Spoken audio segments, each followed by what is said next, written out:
Good evening, and welcome to another installment of Unsolved Stupidities. Tonight, the story of one man's rampage of crime which has spread across continental North America. The bone-harrowing saga of a cold, calculating cranium, easily easing in and out of society at large due to a cleverly average and inconspicuous appearance.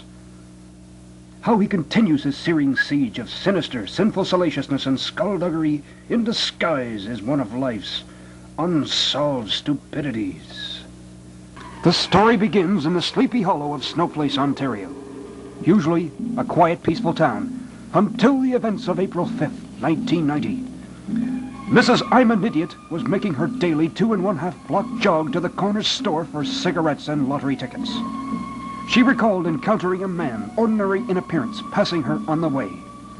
As was her custom then, she left a dime on the pavement, about 10 feet away from the store, for safekeeping until her return. When she emerged from the store a short time later, both the man and the dime had vanished!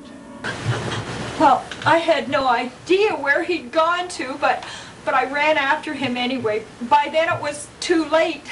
He'd left with my dime. It was a family heirloom.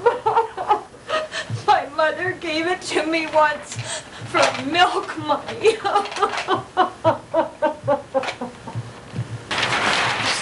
Well, I guess what really shocked me was how can such a thing happen in a small town like this? I mean, if you can't leave a dime on the street for safekeeping, where can you leave it? No one could have suspected a similar turn of events occurring scant hours later in the sleepy hollow of Port Nada, Ontario. This petite town of slumber had just awoken to its daily noon rush. An inconspicuous figure entered a local laundromat at about 12:15 p.m. This individual, fitting the description of the suspect in the Snowplace case, that morning approached the clerk asking for change to do laundry. Being suspicious about this odd request, the clerk purposely shortchanged herself to see how the client reacted. The stranger, seemingly in a hurry, shoved the change into his pocket without first counting it, and fled.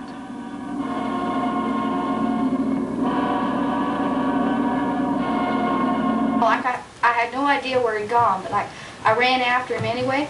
By then it was too late. I was very upset. By the time I'd recovered from the shock, I was sure this was the man I'd heard about over the radio, stealing a dime in broad daylight over in Snowplace. In the ensuing week, nearby communities were aflame with haunting stories of illegally parked cars, unpaid postage, loitering, spitting in a public place, not holding doors open for ladies, ignoring don't walk signs, always citing a man fitting the same description, always reminding each other that it couldn't happen here, but it did. April 15th, Zilchville, Ontario, and the suspect is seen again, this time by Mr. and Mrs. Meg and Al Maniac, who were on their way for a weekly supply of lottery tickets and cigarettes. At that point, I saw a man nervously crossing the street, jaywalking in broad daylight on the main street. My wife went into shock, I guess, and well, she was never the same after that.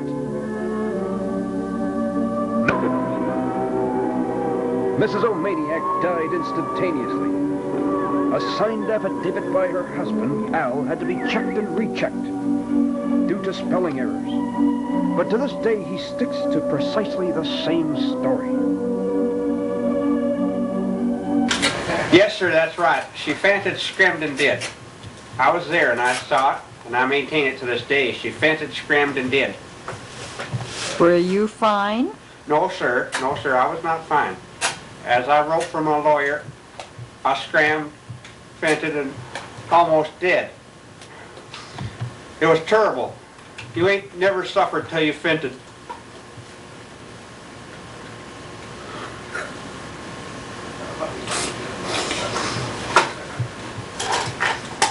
Police have provided these character sketches of the suspect.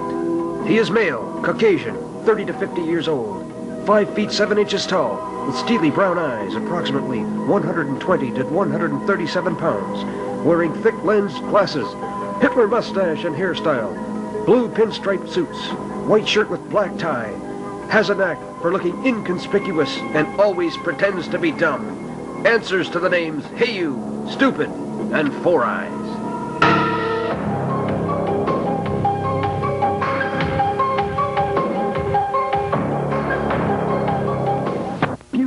See this man, do not attempt to make contact with him, as he is listed extremely dangerous.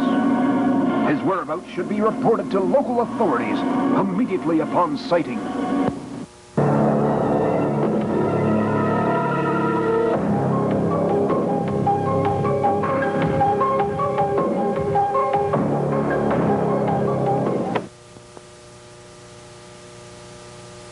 Next time, we'll be looking for your help in the case of a moving grass and the reported sightings of a skeletal human remains driving in and out of a swamp with an old carriage drawn by a skeletal horse and other unsolved stupidities.